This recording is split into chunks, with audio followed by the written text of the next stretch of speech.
Bruno Mars, the exceptionally talented singer and songwriter behind hits like Uptown Funk and Just the Way You Are, has captivated fans with his powerful voice and irresistible melodies. Renowned for electrifying live performances and chart-topping tracks, Bruno has been a prominent figure in the music industry for years. Recently, however, he's been somewhat absent, leaving fans and critics puzzled by his sudden break from the spotlight. Over the years, there have been countless theories and wild speculations about why he stepped back from music. Now, at 38, Bruno Mars is ready to share the truth behind his absence. If you're curious about the real story, stay tuned as we dive into the surprising reasons behind his time away from the limelight. But before exploring the details of Bruno Mars's career, let's take a look at his early life and the journey that paved the way for his success. Born Peter Gene Hernandez on October 8, 1985, in Honolulu, Hawaii, Bruno grew up in the vibrant neighborhood of Waikiki.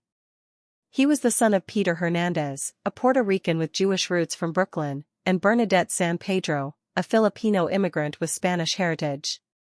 His parents met while performing. His mother was a hula dancer and his father played the drums. When Bruno was just 2 years old, his dad gave him the nickname Bruno because he resembled the wrestler Bruno Sammartino. Being one of 6 siblings, Bruno's household was filled with music. His early years were an eclectic mix of rock and roll, reggae, hip-hop, and R&B. His mother's singing and dancing blended with his father's love for Little Richard, shaping Bruno's unique musical style. Bruno's musical journey began at a young age. His uncle, an Elvis Presley impersonator, introduced him to the King's songs when he was just 3. By 4, Bruno was performing 5 nights a week with his family band, the Love Notes, and became a local star in Hawaii thanks to his Elvis impersonations.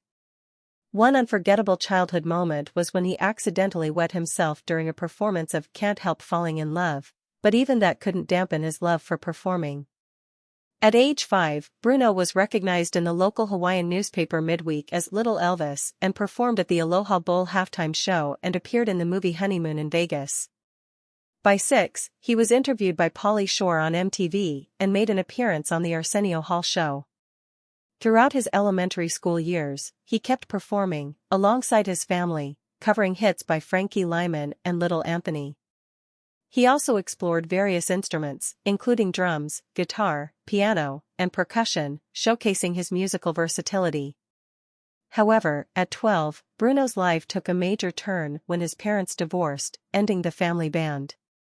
With his father's business ventures failing, they faced financial hardship, sometimes sleeping in their car or even in an abandoned zoo called Paradise Park, where his dad once worked. Despite these challenges, Bruno remained determined and continued to chase his music dreams. His time as an Elvis impersonator greatly influenced his stage presence, and he was inspired by guitar legends like Jimi Hendrix. Bruno often reflected on how his upbringing in Hawaii and musical family shaped him into the performer he would become. So, how did the young boy from Hawaii grow into the global star known as Bruno Mars? Let's dive into the path that led him to the music industry. While attending President Theodore Roosevelt High School in Honolulu, Bruno joined a band called the Schoolboys, performing at events and opening for his father's band. He became a local sensation, even impersonating Michael Jackson and making money at celebrity impersonator gigs. His big break came when his sister, living in Los Angeles, played his demo for Mike Lynn, head of A&R at Dr. Dre's Aftermath Entertainment. Lynn was impressed and invited Bruno to move to LA in 2003. After graduating high school at 17, Bruno moved to LA, settling on Mansfield Avenue. He was taken aback by the city's poverty and harsh realities, but decided to keep going. Adopting the stage name Bruno Mars, combining his childhood nickname with Mars to add flair, he chose it partly because of how people said he was out of this world and to avoid being boxed in as a Latin artist, something the industry initially tried to push him into. In 2004, Bruno signed with Motown Records, but the deal didn't lead to the success he hoped for. He also sought connections with Will.i.am's management but faced more roadblocks. Despite these setbacks, his time with Motown was crucial as he met Philip Lawrence, a songwriter and producer who would later be integral to his career. Unfortunately, Motown dropped Bruno less than a year later. Instead of going back to Hawaii, he chose to stay in LA and continued pushing forward, eventually landing more opportunities in the industry. Bruno Mars' journey to success began with a publishing deal through producer Steve Lindsay and Cameron Strang at Westside Independent. With Lindsay's guidance, Bruno, along with songwriters Brody Brown and Jeff Bosker, whom he met via Mike Lynn, learned how to craft hit songs. Lindsay emphasized that creating successful pop music required more than just raw talent, it was about understanding what made a song captivating. This learning period was crucial for Bruno and his team, even though it took 5 years before they saw any significant success.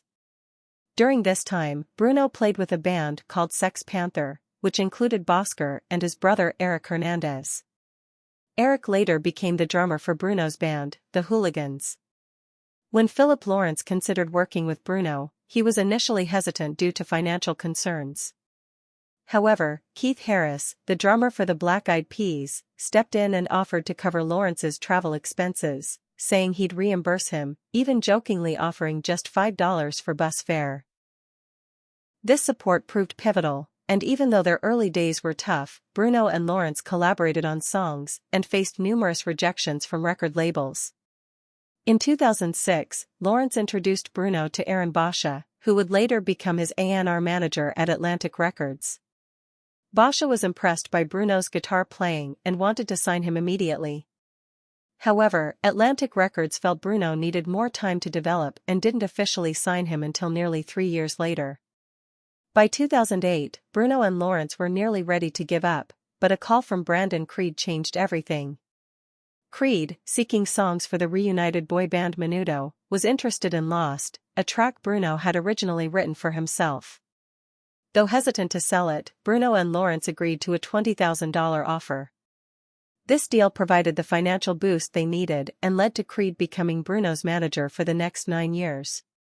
Before his solo breakout, Bruno gained recognition as a music producer, collaborating with artists like Alexander Burke, Adam Levine, Brandy, and Sean Kingston.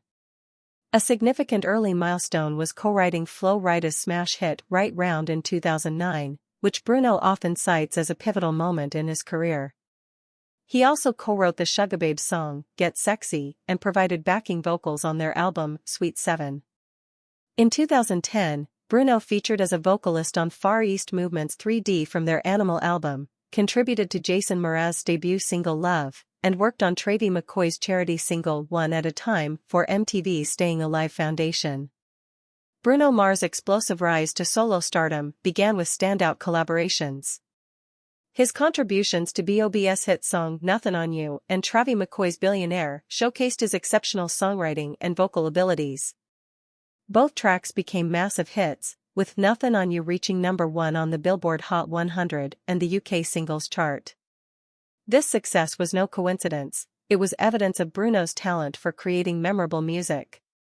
Bruno later reflected that if he had performed the full track of Nothin' on You, it might have sounded like classic 90s R&B, which was not the intended vibe.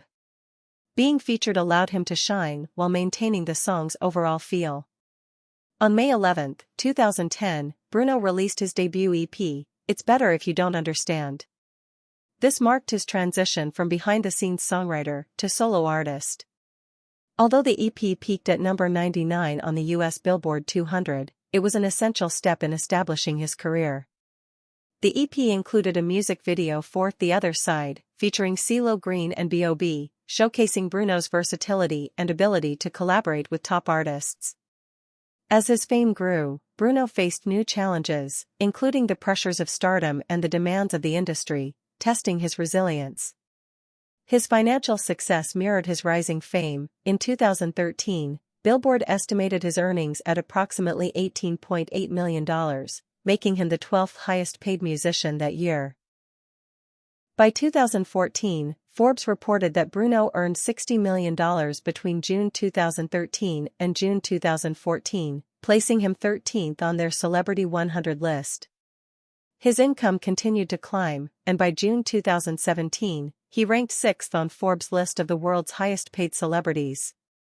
From June 2016 to June 2017, Bruno Mars earned an estimated $9 million. By July 2018, Forbes named him America's highest-paid musician of 2017, with total earnings reaching an impressive $100 million, placing him 11th on their Celebrity 100 list and marking his highest annual income at that time. In 2019, he was ranked 54th on Forbes' Celebrity 100 list, with earnings of $51.5 million between June 1, 2018, and June 1, 2019. Mars' rise to fame was filled with notable achievements and financial success, but, like many celebrities, he also faced legal troubles. The legal incident on September 19, 2010, after a performance at the Hard Rock Hotel and Casino in Las Vegas, Bruno Mars found himself in trouble when security grew suspicious of his prolonged time in a bathroom stall. This led to his arrest. Mars admitted to making a poor choice and expressed regret, noting he was surprised by how things had unfolded. Though the charges were serious, Mars avoided jail time by striking a plea deal, which involved community service and educational courses. By 2012, having completed his obligations, the charges were dropped, allowing Mars to move forward. He reflected on this experience as a lesson in personal growth and resilience, turning it into an inspiration for his fans. The billionaire copyright dispute Mars' legal issues continued in January 2014 when Demetrius Orlandi's Proctor filed a lawsuit against him and rapper Travis Scott.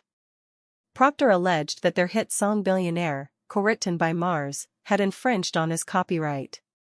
Proctor claimed the song's melody closely resembled his own and argued that he had held the copyright for his music since March 31, 2011, despite Billionaire being released in 2010.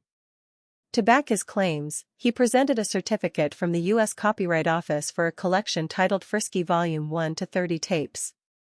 He sought the destruction of the song's copies, including any downloads or physical formats. The case faced significant challenges, and the court ultimately dismissed it due to procedural issues. Proctor had failed to serve McCoy properly, which meant the court had no jurisdiction over him. Additionally, Proctor could not pinpoint specific elements of his work that were copied, undermining his case. Career progression. Amidst these legal setbacks, Mars' career soared. After a brief period of relative quiet, he released his second studio album, Unorthodox Jukebox, on December 7, 2012. In an innovative move, Mars allowed fans to stream the album a week prior to its official release. Unorthodox Jukebox debuted at number 2 on the U.S. Billboard 200 chart, selling 192,000 copies in its first week and eventually climbing to number 1 in several countries, including Australia, Canada, Switzerland, and the UK. The album's success, with over 6 million copies sold worldwide, solidified Mars' status as one of the leading pop stars of the 2010s. While it faced minor criticism, it navigated the industry without major controversies, proving to be a commercial success.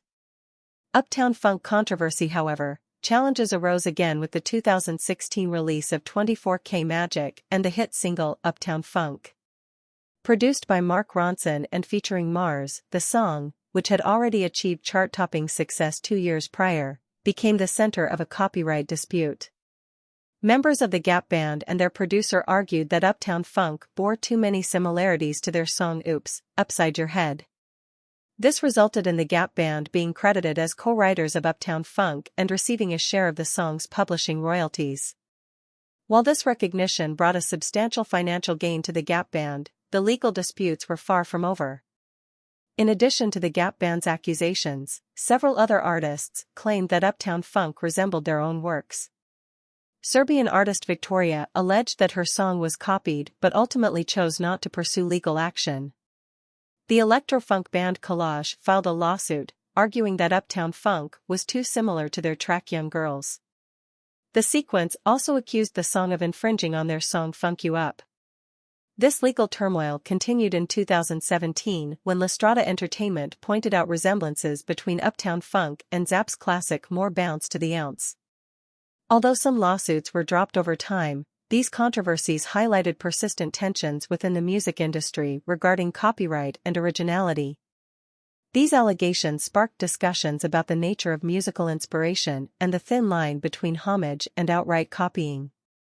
Opinions were divided. Some believed Mars and Ronson had brought a fresh perspective to the funk genre, while others argued that the song was overly derivative, raising questions about ownership of musical styles and how past influences contribute to contemporary hits.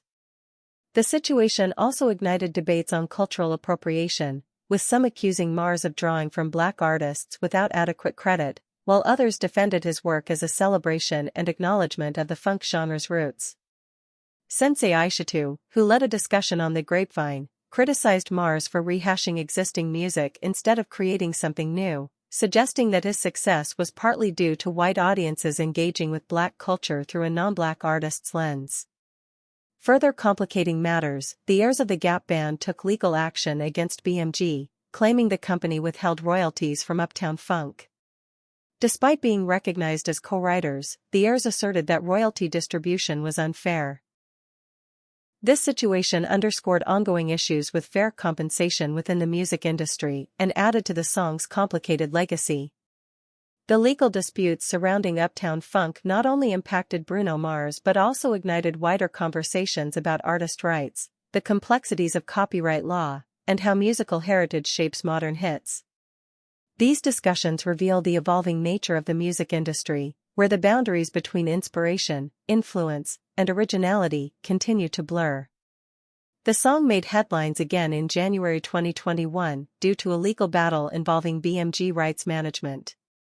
The heirs of Gap Band members Robert and Ronnie Wilson filed a lawsuit against BMG, alleging that the company had not paid royalties for their contributions to the song created by Mark Ronson and Bruno Mars. This legal conflict dates back to 2015, when a deal was struck assigning 3.4% of the copyright of Uptown Funk to the Wilson brothers as compensation for incorporating elements of their 1979 song Oops, Upside Your Head, into Uptown Funk. The lawsuit claimed that BMG, having acquired the Gap Band's publisher Minder Music in 2015, failed to uphold this agreement by not paying the royalties or providing proper accounting for the Wilsons' share. The heirs sought damages exceeding $775,000 for breach of contract, along with an additional 9% interest retroactive to 2015. They argued that BMG was legally obligated to pay the Wilsons all income from Uptown Funk under the contract following the acquisition. However, in April 2021, the Wilson heirs dropped the lawsuit without prejudice, meaning they reserved the right to refile the claim in the future.